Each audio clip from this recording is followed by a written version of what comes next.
BJP Telangana అధ్యక్షుడిగా ఈటెల రాజేందర్ పేరు దాదాపు ఖరారైనట్లు ఢిల్లీ వర్గాల ద్వారా తెలుస్తోంది. తెలంగాణకు చెందిన కిషన్ రెడ్డి, బండి సంజయ్లకు కేంద్ర మంత్రివర్గంలో స్థానం దక్కడంతో రాష్ట్ర పార్టీ పగ్గాలు ఎవరికి అప్పగించాలన్న దానిపై ఢిల్లీ బీజేపీ జాతీయ అధినాయకత్వం కీలక చర్చలు జరుపుతోంది.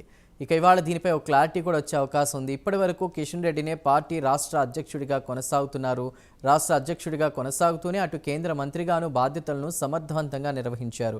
ఇప్పుడు ఇక రెండోసారి కిషన్ రెడ్డి ఘన విజయం సాధించడం కాకుండా వరుసగా రెండోసారి కేంద్ర మంత్రిగా ప్రమాణ స్వీకారం చేయడంతో రాష్ట్ర పార్టీ పగ్గాలు ఈటెలకు ఇస్తే బాగుంటుందనే చర్చ ఢిల్లీ జాతీయ నాయకత్వం ఆలోచిస్తోంది.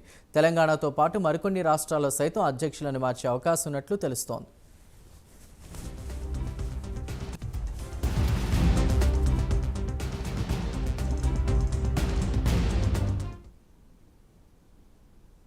బీజేపీలో ఒకరికి రెండు పదవులు అనేది చాలా తక్కువ సందర్భాల్లోనే ఉంటుంది. అందుకే కిషన్ రెడ్డి స్థానంలో పార్టీకి కొత్త అధ్యక్షుడిని నియమించాలని పార్టీ అధిష్టానం భావిస్తోంది. ఈ పదవికి మల్కాజ్గిరి ఎంపీ ఈటెల రాజేందర్ను నియమించే అవకాశం ఉందని జోరుగా ప్రచారము జరుగుతోంది.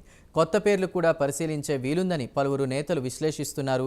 కరీంనగర్ ఎంపీగా గెలిచిన బండి సంజయ్ ఇప్పటికే జాతీయ ప్రధాన కార్యదర్శిగా వ్యవహరిస్తూ ఉండడం, తాజాగా కేంద్ర మంత్రి అయిన నేపథ్యంలో కూడా ఒక పదవికే పరిమితం చేస్తారని చర్చ నడుస్తోంది. మరోవైపు అమిత్ షాను ఈటెల రాజేందర్ కలిశారు.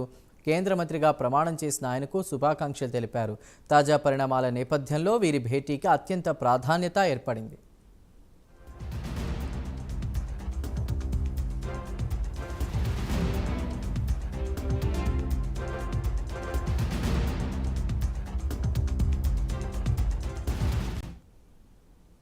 తెలంగాణ అసెంబ్లీ, లోక్సభకు జరిగిన ఎన్నికల్లో ఈటెల రాజేందర్ కీలక బాధ్యతలు నిర్వర్తించారు. ఇతర పార్టీల నుంచి నేతలను బీజేపీలోకి లాగడంతో ఈటెల విజయం సాధించినట్లే అయింది. అంతేకాదు బీజేపీ నుంచి ఇతర పార్టీలకు వెళ్లకుండా వారితో చర్చలు జరిపారు. అభ్యర్థుల తరపున ప్రచారంలోనూ ఈటెల కీలక బాధ్యతలను నిర్వర్తించారని పార్టీ నేతలు చెబుతుంటారు.